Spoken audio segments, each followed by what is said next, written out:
Welcome students. Today we are going to study about economics, chapter 2, the sectors of Indian economy. Students, पिछले part में हमने economic activities के classification को organised and unorganised sectors के रूप में देखा, जिसमें हमने दोनों सेक्टर्स में एम्प्लॉयमेंट की कंडीशंस को जाना। साथ ही हमने यह भी जाना कि किस प्रकार अनऑर्गेनाइज्ड सेक्टर के एम्प्लॉय को प्रोटेक्ट किया जाए। आज के टॉपिक में हम लोग पढ़ेंगे sectors in terms of ownership, public and private sectors, यानी स्वामित्व आधारित क्षेत्रक, सार्वजनिक और निजी क्षेत्रक। इकोनॉमिक एक्टिविटीज को सेक्टर्स में क्लासिफाई करने का एक अदर मेथड या तरीका ये हो सकता है कि परिसंपत्तियों या एसेट्स का ऑनर और सर्विसेज प्रोवाइड करवाने के लिए रिस्पॉन्सिबल लोग कौन हैं। पब्लिक सेक्टर यानी सार्वजनिक क्षेत्रक में अधिकांश एसेट्स या परिसंपत्तियों पर गवर्नमेंट का स्वामित्व या अधिकार होता है और गवर्नमेंट ही सभी सेवाएं यानी सर्विसेज प्रोवाइड कराती है।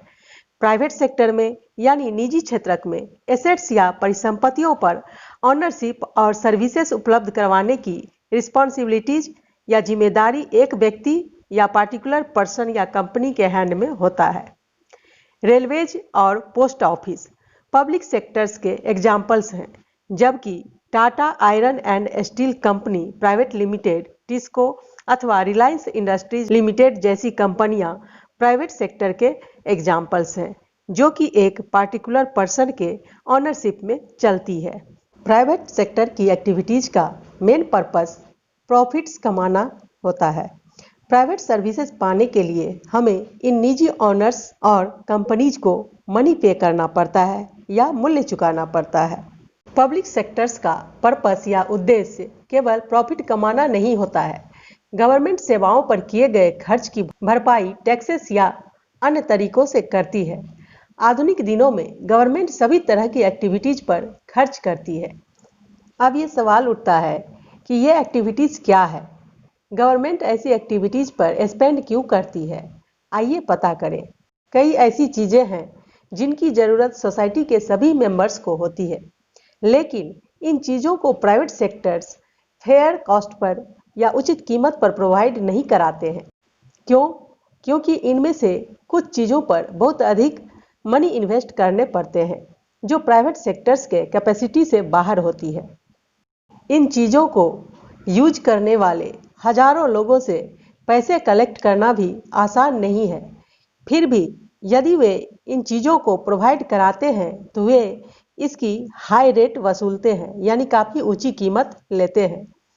फॉर एग्जाम्पल्स, सड़कों, पुलों, रेलवेज, पतनों या बंदरगाहों, बिजली का निर्माण और बांध या डैम आदि से इरिगेशन की फैसिलिटी प्रोवाइड कराना। इसीलिए गवर्नमेंट ऐसे हैवी इन्वेस्टमेंट की जिम्मेदारी अपने ऊपर लेती है, यानी स्वयं उठाती है, और सभी लोगों के लिए इन फैसिलिटीज को अवेलेबल कराती है। कुछ एक्टिविटीज ऐसी हैं जिन्हें गवर्नमेंट सपोर्ट की ज़रूरत पड़ती है। प्राइवेट सेक्टर उन प्रोडक्शन को तब तक जारी नहीं रख सकते जब तक गवर्नमेंट उन्हें इनकरेज या प्रोत्साहित नहीं करती। जैसे प्रोडक्शन लागत पर बिजली की हाई रेट से बहुत से इंडस्ट्रीज में वस्तुओं के प्रोडक्शन कॉस्ट में वृद्धि हो सकती है। अनेक यूनिट्स या इकाइयां, खासकर स्मॉल स्केल इंडस्ट्रीज बंद हो सकती हैं। गवर्नमेंट यहां ऐसे स्टेप्स लेती है जिस पर ये इंडस्ट्री इलेक्ट्रिसिटी खरीद सकते हैं। इस प्रकार कॉस्ट या लागत का कुछ पार्ट गवर्नमेंट वहन करती है।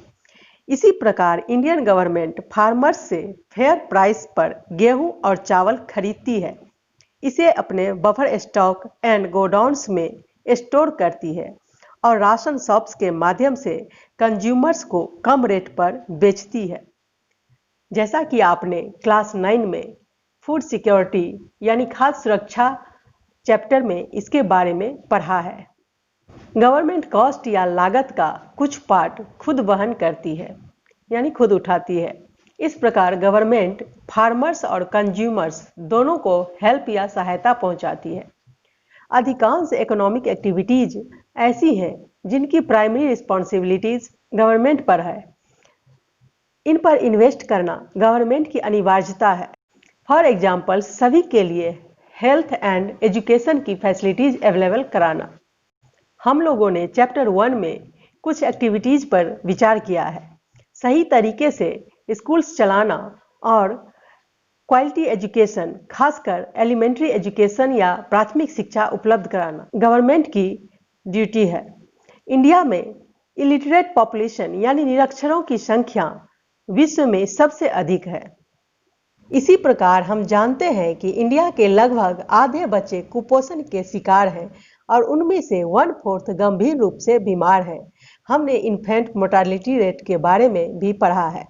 उड़ीसा में 52% और मध्य प्रदेश में 55% शिशु मृत्यु दर विश्व के पुअरेस्ट रीजन्स जैसे अफ्रीकी देशों से भी अधिक है।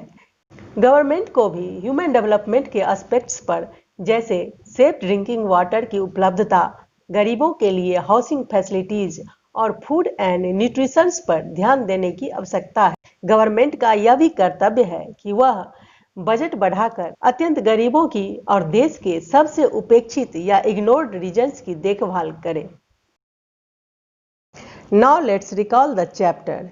इस चैप्टर में हमने इकोनॉमिक एक्टिविटीज को कुछ सार्थक समूहों में क्लासिफाई करने के तरीकों के बारे में पढ़ा। इसका एक तरीका यह एग्जामिन करना है कि ये activities primary, secondary and tertiary sector में से किससे रिलेटेड है। इंडिया के पिछले 30 इयर्स के डाटा या आंकड़े यह बताते हैं कि यद्यपि जीडीपी में सबसे अधिक योगदान टर्शियरी सेक्टर्स में प्रोड्यूस्ड गुड्स एंड सर्विसेज का है, लेकिन रोजगार मोस्टली प्राइमरी सेक्टर्स में ही मिलता है। हमने यह भी देखा कि देश में एम्प्लॉयमेंट के अपॉर्चुनिटीज को इंक्रीज करने के लिए क्या किया जा सकता है।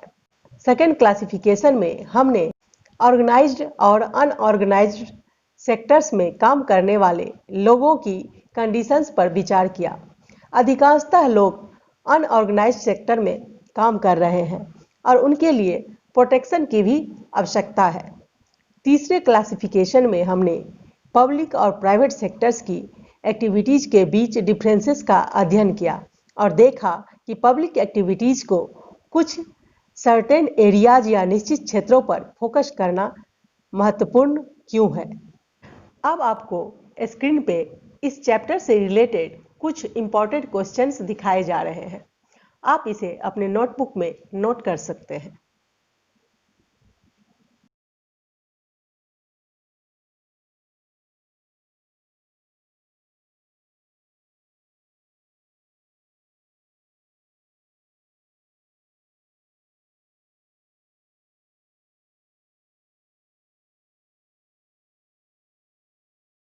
इस प्रकार यहाँ हमारा यह चैप्टर समाप्त होता है। उम्मीद है आपको यह चैप्टर अच्छी तरह से समझ में आ गया होगा। अगले चैप्टर के लिए हमारे साथ बने रहिए। अगर आपको यह वीडियो अच्छी लगी हो तो इसे लाइक कर दें, अपने फ्रेंड्स के साथ ज़्यादा से ज़्यादा शेयर करें और अगर आपने इस चैनल को अब तक सब्सक्राइब नहीं किया है तो इसे सब्सक्राइब कर लें। साथ ही बेल आइकन को प्रेस कर दें ताकि सभी वीडियोज़ की जानकारी आप तक सबसे पहले पहुँचे। धन्यवाद।